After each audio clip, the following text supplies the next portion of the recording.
हाँ जी, सत श्री अकाल जी। मैं जगदीप सिंह, सरकारी हाई स्कूल शेखपुर बाग।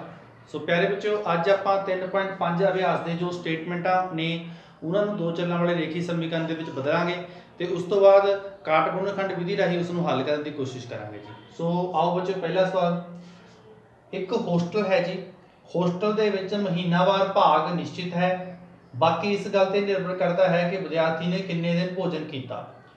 सो एक होस्टल है जी, उत्थे भावें कोई बच्चा भोजन करे भावें ना करे, पर उसनों एक फिक्स चार्ज, एक निश्चित चार्ज देना ही पैंदा है। ठीक है जी। तो उस तो बाद जिन्ने दिन वो खाना खाता है तो प्रति दिन के हिसाब नाल उसनों होर पैसे देने पैंदे हैं। सो उस तरह ही मान लो इस विच असी मान लो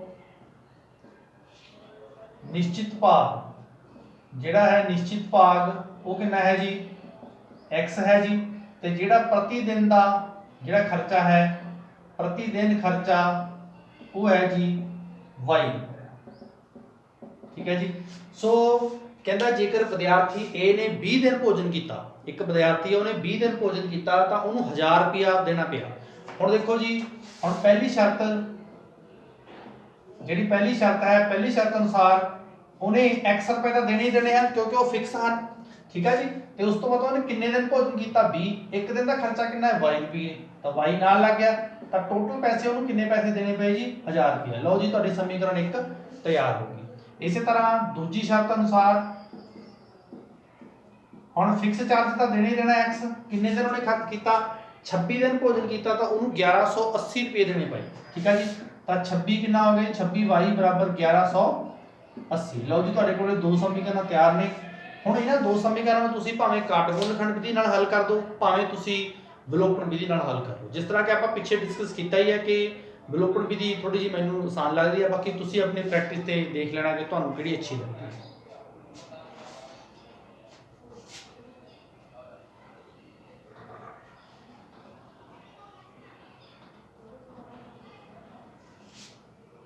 हाँ जी। सो प्यारे बच्चों, हुण उस तो अगली स्टेटमेंट असीं लैंदे हां। अगली स्टेटमेंट दे विच की है कि साडे कोले एक टैसट लिया गया है। एक टैसट दे विच की है भी सही प्रश्न दे तुहानूं मान लो कोई अंक मिलते हैं तो गलत जिहड़ा प्रश्न आ उहदे भी अंक मिलते हैं।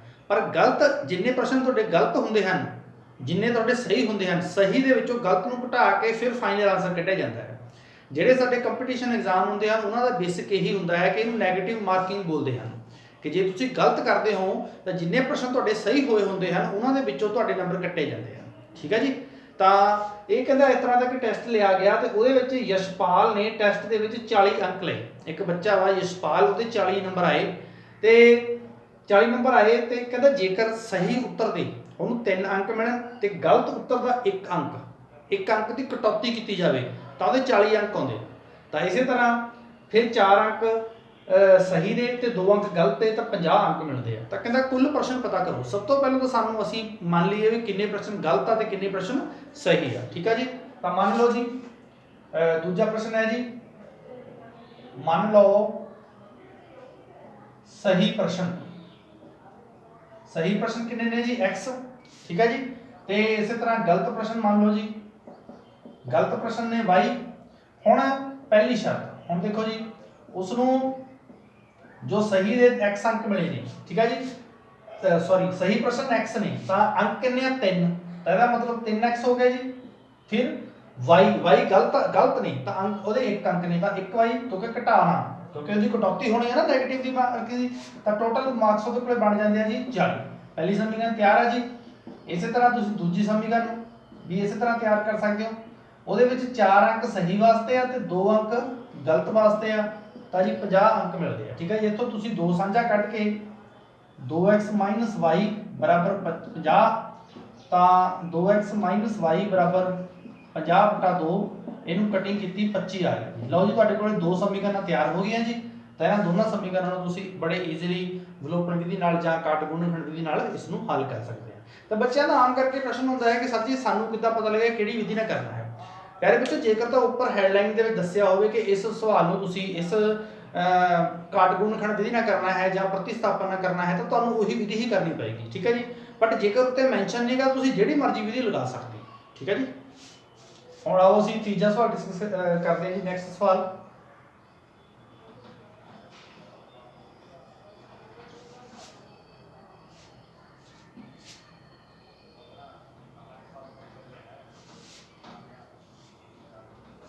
हाँ जी। ਨੈਕਸਟ ਸਵਾਲ ਦੇ ਵਿੱਚ ਕੀ ਹੈ ਕਿ ਇਹ ਗਤੀ ਵਾਲਾ ਸਵਾਲ ਹੈ ਜੀ। ਇਸ ਸਵਾਲ ਦੇ ਵਿੱਚ ਮੋਸਟਲੀ ਬੱਚਿਆਂ ਨੂੰ ਪ੍ਰੋਬਲਮ ਆਉਂਦੀ ਆ, ਬਟ ਗਤੀ ਵਾਲਾ ਸਵਾਲ ਬਹੁਤ ਹੀ ਸੌਖਾ ਹੁੰਦਾ ਵਾ, ਬਟ ਇਹ ਥੋੜੀ ਜਿਹੀ ਸਮਝ ਲੈਂਥੀ ਹੁੰਦੀ ਹੈ ਜੀ। ਧਿਆਨ ਨਾਲ ਦੇਖਿਓ। ਕਹਿੰਦਾ ਇੱਕ ਰਾਜਮਾਰਗ ਤੇ, ਪਹਿਲਾਂ ਮੈਂ ਤੁਹਾਨੂੰ ਔਰਲੀ ਸਮਝਾ ਦਿੰਦਾ ਜੀ। ਇੱਕ ਰਾਜਮਾਰਗ ਤੇ ਆ ਇੱਕ ਸੜਕ ਆ, ਉਸ ਦੇ ਦੋ ਸਥਾਨ ਆ A ਤੇ B। A ਤੇ B ਦੇ ਉੱਤੇ ਕਾਰਾਂ ਖੜੀਆਂ ਨੇ। ਇਸ ਕਾਰ ਨੂੰ ਕਾਰ A ਕਹਿ ਲਓ, ਇਸ ਕਾਰ ਨੂੰ ਕਾਰ B ਕਹਿ ਲਓ, ਠੀਕ ਹੈ ਜੀ। A ਤੇ B ਦੇ ਜਿਵੇਂ ਮੰਨ ਲਓ ਕੋਈ ਸੜਕ ਆ ਹਨਾ, ਇੱਥੇ ਆ ਖੜੇ ਆ, ਇੱਥੋਂ ਲੈ ਕੇ ਇੱਥੋਂ ਤੱਕ ਦੀ ਦੂਰੀ 100 ਕਿਲੋਮੀਟਰ ਆ। ਇੱਥੇ ਇੱਕ ਕਾਰ ਖੜੀ ਆ, ਇੱਥੇ ਵੀ ਇੱਕ ਕਾਰ ਖੜੀ ਆ, ਠੀਕ ਹੈ ਜੀ। ਤੇ ਇਹਨਾਂ ਦੋਨਾਂ ਦੇ ਵਿਚਕਾਰ ਦੂਰੀ 100 ਕਿਲੋਮੀਟਰ ਦੀ ਹੈ, ਠੀਕ ਹੈ ਜੀ। ਇਹਨਾਂ ਦੋਨਾਂ ਦੀ ਦੂਰੀ 100 ਕਿਲੋਮੀਟਰ ਦੀ ਆ। ਹੁਣ ਬੰਦਾ ਕਹਿੰਦਾ ਕਿ ਜੀ ਕਾਰ A ਜੇਕਰ ਇੱਕੋ ਦਿਸ਼ਾ ਵੱਲ, ਇੱਥੋਂ ਕਾਰ A ਚੱਲਦੀ ਆ ਇਸ ਦਿਸ਼ਾ ਨੂੰ, ਤੇ ਕਾਰ B ਵੀ ਚੱਲਦੀ ਆ ਉਸ ਦਿਸ਼ਾ ਨੂੰ, ਤੇ ਕਾਰ A ਦੀ ਵੀ ਕੋਈ ਸਪੀਡ ਹੋਊਗੀ ਹਨਾ। ਤਾਂ ਮੰਨ ਲਓ ਕਾਰ A ਦੀ ਸਪੀਡ ਹੈਗੀ x ਕਿਲੋਮੀਟਰ, ਇਹਦੀ ਹੈਗੀ 22 ਕਿਲੋਮੀਟਰ। ਤੇ ਕਾਰ A ਤੇ ਕਾਰ B ਜਦੋਂ ਇੱਕੋ ਦਿਸ਼ਾ ਵੱਲ ਚੱਲਣਗੀਆਂ ਤਾਂ ਆਫਟਰ 5 ਘੰਟੇ ਇਹ ਕਾਰਾਂ ਆਪਸ ਵਿੱਚ ਕਿਸੇ ਪੁਆਇੰਟ ਤੇ ਆ ਕੇ ਮੀਟ ਕਰ ਜਾਣਗੀਆਂ, ਕਿਸੇ ਪੁਆਇੰਟ ਤੇ ਆ ਕੇ ਮੀਟ ਕਰ ਜਾਣਗੀਆਂ, ਠੀਕ ਹੈ ਜੀ। ਪਹਿਲੀ ਸ਼ਰਤ ਇਹ ਆ। ਦੂਜੀ ਸ਼ਰਤ ਕਹਿੰਦਾ ਕਿ ਜੇਕਰ ਇਹ ਕਾਰਾਂ ਇੱਕ ਦੂਸਰੇ ਦੇ ਵੱਲ ਨੂੰ ਮਤਲਬ ਕਿ ਵਿਰੁੱਧ ਦਿਸ਼ਾ ਵਿੱਚ ਆ ਜਾਣ, ਭਾਵ ਕਿ ਜੇ ਇਹ ਕਾਰ ਇੱਧਰ ਨੂੰ ਜਾ ਰਹੀ ਆ, ਠੀਕ ਹੈ ਜੀ, ਤਾਂ ਜਿਹੜੀ ਉਹ ਕਾਰ ਆ ਉਹ ਇਹਦੇ ਵੱਲ ਨੂੰ ਆ ਰਹੀ ਆ। ਜਦੋਂ ਇਹ ਇੱਕ ਦੂਸਰੇ ਦੇ ਵੱਲ ਆ ਰਹੀਆਂ ਨੇ, ਠੀਕ ਹੈ ਜੀ, ਤਾਂ ਫਿਰ ਇਹ ਕਾਰਾਂ 1 ਘੰਟੇ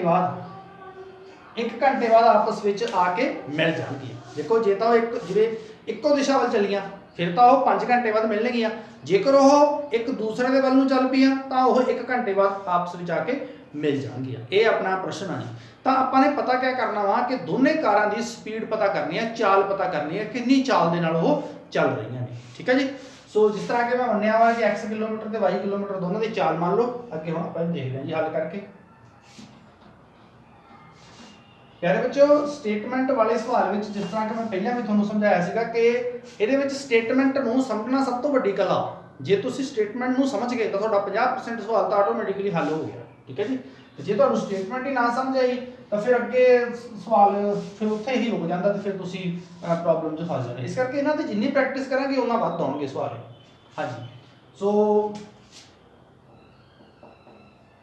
ਮੰਨ ਲਓ ਕਾਰ A ਦੀ ਚਾਲ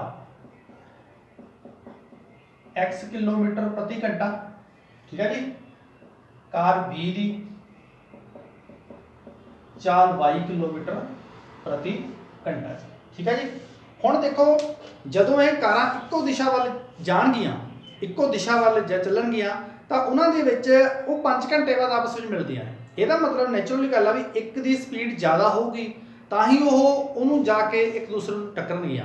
ਇਸ ਕੇਸ ਦੇ ਵਿੱਚ ਕੀ ਹੋਊਗਾ ਵੀ ਅਸੀਂ ਦੋਨਾਂ ਦੀ ਸਪੀਡ ਨੂੰ ਘਟਾ ਦਾਂਗੇ ਤਾਂ ਕਿ ਸਾਨੂੰ ਇਹ ਪਤਾ ਲੱਗ ਜਾਵੇ ਕਿ ਦੋਨਾਂ ਦੀ ਸਪੀਡ ਦੇ ਵਿੱਚ ਡਿਫਰੈਂਸ ਕਿੰਨਾ ਵਾ, ਠੀਕ ਹੈ। ਜਿਸ ਤਰ੍ਹਾਂ ਮੰਨ ਲਓ ਕਾਰ A 80 ਕਿਲੋਮੀਟਰ ਪ੍ਰਤੀ ਘੰਟੇ ਦੀ ਸਪੀਡ ਨਾਲ ਚੱਲ ਰਹੀ ਆ, ਠੀਕ ਹੈ ਜੀ। ਜਿਹੜੀ ਕਾਰ B ਆ ਉਹ 60 ਕਿਲੋਮੀਟਰ ਦੀ ਸਪੀਡ ਨਾਲ ਚੱਲ ਰਹੀ ਆ। ਹੁਣ ਕਾਰ 80 ਤੇ 60, ਇਹਦਾ ਮਤਲਬ ਇਹ ਜਿਹੜੀ ਆ ਇਹ 20 ਕਿਲੋਮੀਟਰ ਜ਼ਿਆਦਾ ਚੱਲ ਰਹੀ ਆ ਤਾਂ ਹੀ ਉਹ ਜਾ ਕੇ ਉਹਨੂੰ ਮਿਲੂਗੀ। ਹੁਣ ਜੇ ਸਪੀਡ ਇਹਦੀ ਘੱਟ ਹੋਊਗੀ ਤਾਂ ਉਹਨੂੰ ਕਦੇ ਮਿਲ ਹੀ ਨਹੀਂ ਸਕਦੀ ਕਿਉਂਕਿ ਉਹ 60 ਨਾਲ ਜਾ ਰਹੀ ਆ, ਉਹ 80 ਨਾਲ ਜਾ ਰਹੀ ਹੈ। ਇਸ ਕਰਕੇ ਦੋਨਾਂ ਦੀ ਸਪੀਡ ਨੂੰ ਅਸੀਂ ਮਾਈਨਸ ਕਰ ਦਾਂਗੇ, ਠੀਕ ਹੈ। ਤਾਂ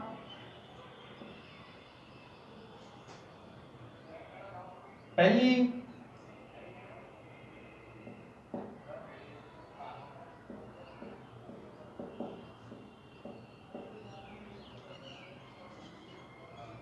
ਇੱਕ ਮਿੰਟ ਜੀ। ਨੰਬਰ 1 ਮੰਨ ਲਓ ਕੇਸ 1 ਇਹਨੂੰ ਕਹਿ ਸਕਦੇ ਹਾਂ ਆਪਾਂ, ਜਦੋਂ ਕਾਰਾਂ ਇੱਕੋ ਦਿਸ਼ਾ ਵੱਲ ਜਾਣਗੀਆਂ ਤਾਂ ਗਤੀ ਬਰਾਬਰ x - y ਪ੍ਰਤੀ ਕਿਲੋਮੀਟਰ ਘੰਟਾ, ਠੀਕ ਹੈ ਜੀ। ਤਾਂ ਪਹਿਲੇ ਕੇਸ ਜਦੋਂ ਇੱਕੋ ਦਿਸ਼ਾ ਵੱਲ ਜਾਣਗੀਆਂ ਤਾਂ ਪਹਿਲੇ ਕੇਸ ਨੂੰ ਹੱਲ ਕਰ ਲੈਂਦੇ ਜੀ ਅਸੀਂ ਚੰਗੀ ਤਰ੍ਹਾਂ। ਤਾਂ ਆਪਣੇ ਕੋਲੇ ਜਿਹੜੀ ਦੂਰੀ ਹੈ ਉਹ ਕਿੰਨੀ ਹੈ ਜੀ 100 ਕਿਲੋਮੀਟਰ ਜੀ। ਤੇ ਸਮਾਂ ਕਿੰਨਾ ਲੱਗਿਆ ਸੀਗਾ ਜੀ ਉਹਨਾਂ ਨੂੰ ਮਿਲਣ ਦੇ ਵਿੱਚ 5 घंटे 5 घंटे। ठीक है जी। हुण तुहानूं पता है कि जो फार्मूला हुंदा है चाल बराबर दूरी बटा समा हुंदा है जी। चाल बराबर दूरी बटा समा। ठीक है। तो हुण चाल कितनी है जी? चाल x माइनस वाई है जी।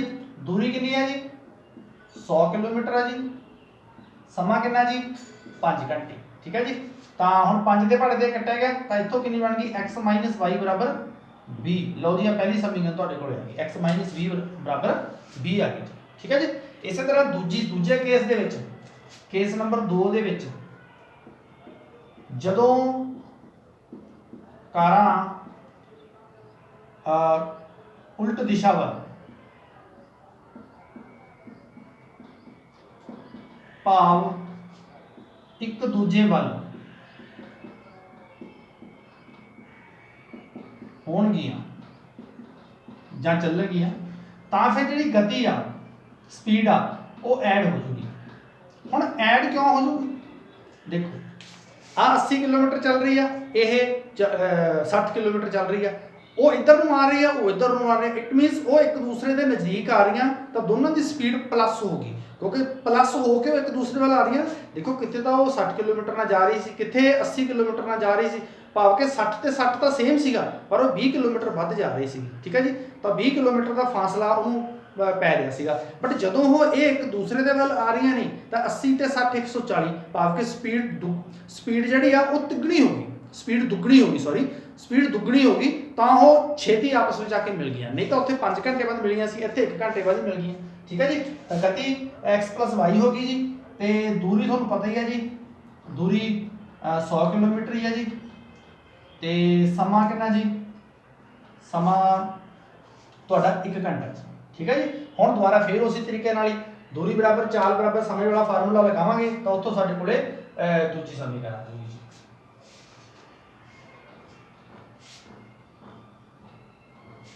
ठीक है जी।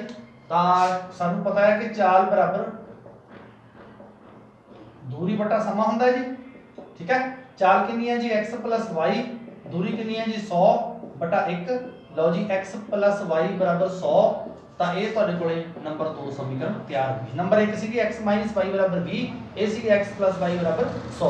दोनों में तुसीं जोड़ दोगे y ना y कट गया, x ते x 2x बन जाना जी।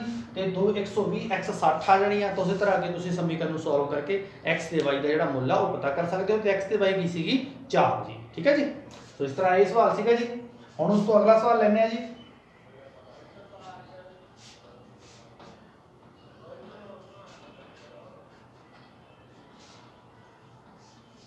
हाँ जी। उस तो अगला सवाल है जी आयत वाला। कहता जेकर आयत की लंबाई नूं 5 इकाइयां घटा दिए, चौड़ाई नूं 3 इकाइयां वधा दिए तो खेत्रफल 9 इकाइयां घट जाता है। सब तो पहला आयत दे विच लंबाई ते चौड़ाई होंदी है जी। मान लेने जी आपां, मान लो आयत की लंबाई बराबर x इकाइयां जी। ते आयत की चौड़ाई जो है y इकाइयां मान लो जी। हुण पहली जो शर्त है, पहली शर्त के अनुसार की है जी कि लंबाई चो 5 इकाइयां घटा दो। लो जी आपां घटा देने जी, घटाता जी। फिर कहता जी घटाउण तो फिर उस तो बाद चौड़ाई दे विच 3 इकाइयां वधा दो। तो लो जी चौड़ाई विच 3 इकाइयां वधा देने। तो कहता फिर जिहड़ा खेत्रफल आ, एक मिनट जी इत्थे आपां थोड़ा जिहा मैं इस तो पहला आपां ये आयत की लंबाई ते चौड़ाई है जी। ठीक है। इसका खेत्रफल पता करना सी। हुण इसका खेत्रफल जो आयत का खेत्रफल की हुंदा है जी? लंबाई गुणा चौड़ाई। तो इसका मतलब खेत्रफल कितना आ गया जी? x y। हुण लो जी शर्त, पहली शर्त 5 इकाइयां घटा दो जी, घटाता जी। 5 इकाइयां घटा दो, 3 इकाइयां वधा दो जी चौड़ाई च। लो जी वधाता। तो कहता खेत्रफल के विचों 9 इकाइयां घट जाएंगे। 9 इकाइयां घट जाऊगा। देखो जी खेत्र मैं 5 इकाइयां घटातियां लंबाई विचों, चौड़ाई च 3 इकाइयां जोड़तियां, खेत्रफल चों 9 घटाता। हुण इहनूं गुणा कर दो आपस विच x y plus 3x minus 5y minus 15 बराबर x y माइनस 9। ठीक है जी। ये कितना आ गया जी? ये इधर रख लो जी, बाकी सारा चक के परले पासे ले जाने जी। 3x माइनस 5y बराबर X Y minus 9 minus X Y plus 15। ठीक है जी, आ एक्स वाई ने एक्स वाई कट गई, 15 चो 9 गए 6, 3x माइनस 5y बराबर 6। लो जी, पहली समीकरण तैयार। देखो जी, इस विच मैं x ਨੂੰ ਪਹਿਲਾਂ ਗੁਣਾ ਕੀਤਾ x ਨਾਲ, x ਨੂੰ y ਨਾਲ xy, फिर 3x minus 5y minus 15, 3x minus 5y इधर रखा, xy ਤੇ माइनस 15 परले पासे ले गया। ठीक है, कट गया ਤਾਂ 15 ਚੋਂ 9 ਗਏ 6, ਪਹਿਲੀ ਸਮੀਕਰਨ। ਇਸੇ ਤਰੀਕੇ ਦੇ ਨਾਲ ਹੀ ਤੁਸੀਂ ਪਿਆਰੇ ਬੱਚੋ ਦੂਜੀ ਸ਼ਰਤ ਦੇ ਅਨੁਸਾਰ ਵੀ ਉਹਦੇ ਵਿੱਚ ਕੀ ਹੈ ਜੀ, ਲੰਬਾਈ 'ਚ 3 ਇਕਾਈਆਂ ਵਧਾਤੀਆਂ ਤੇ ਚੌੜਾਈ 'ਚ 2। ਲਓ ਜੀ, ਲੰਬਾਈ ਵਿੱਚ 3 ਇਕਾਈਆਂ ਵਧਾਤੀਆਂ, ਚੌੜਾਈ ਵਿੱਚ 2 ਇਕਾਈਆਂ ਵਧਾਤੀਆਂ, ਤਾਂ ਕਹਿੰਦਾ ਜਿਹੜਾ ਖੇਤਰਫਲ ਆ ਉਹਦੇ ਵਿੱਚ 67 ਵਰਗ ਇਕਾਈਆਂ ਵੱਧ ਜਾਊਗਾ। x + y ਕਿੰਨੀ ਵੱਧ ਜਾਊਗੀ? 67। ਗੁਣਾ ਕਰ ਦਿਓ ਜੀ, ਕਿੰਨਾ ਆ ਗਿਆ? xy + 2x + 3y 3 दूनी 6 बराबर x + y 67। ਹੁਣ 2x + 3y ਇੱਧਰ ਰੱਖ ਲਓ ਜੀ। ठीक है जी, बाकी जाके उधर ले जाओ, xy + 67 माइनस xy माइनस 6। ठीक है, xy ने xy कट गया जी, कितना आ गया जी? 2x + 3y 2x + 3y बराबर 67 चो 6 के 7 6 के 61। लो जी, आ ਤੁਹਾਡੀ ਦੂਜੀ ਸਮੀਕਰਨ। ठीक है जी, सो जिस तरह स्टेटमेंट ਸਾਨੂੰ ਕਹਿੰਦਾ ਸੀ ਉਸ ਤਰੀਕੇ ਨਾਲ ਕੀਤਾ ਜੀ। ਤਾਂ ਇਸ ਤਰ੍ਹਾਂ ਇਹ ਜੋ ਅੱਗੇ ਜਿਹੜੀ ਸਮੀਕਰਨ 1 ਤੇ ਸਮੀਕਰਨ 2 ਆ, ਇਸ ਨੂੰ ਤੁਸੀਂ ਜਿਹੜੀ ਵੀ ਢੁਕਵੀਂ ਵਿਧੀ ਤੁਹਾਨੂੰ ਆਉਂਦੀ ਆ ਉਹਦੇ ਅਨੁਸਾਰ ਤੁਸੀਂ ਇਸ ਨੂੰ ਹੱਲ ਕਰਕੇ x ਤੇ y ਦਾ ਉੱਤਰ ਪਤਾ ਕਰ ਸਕਦੇ ਹੋ।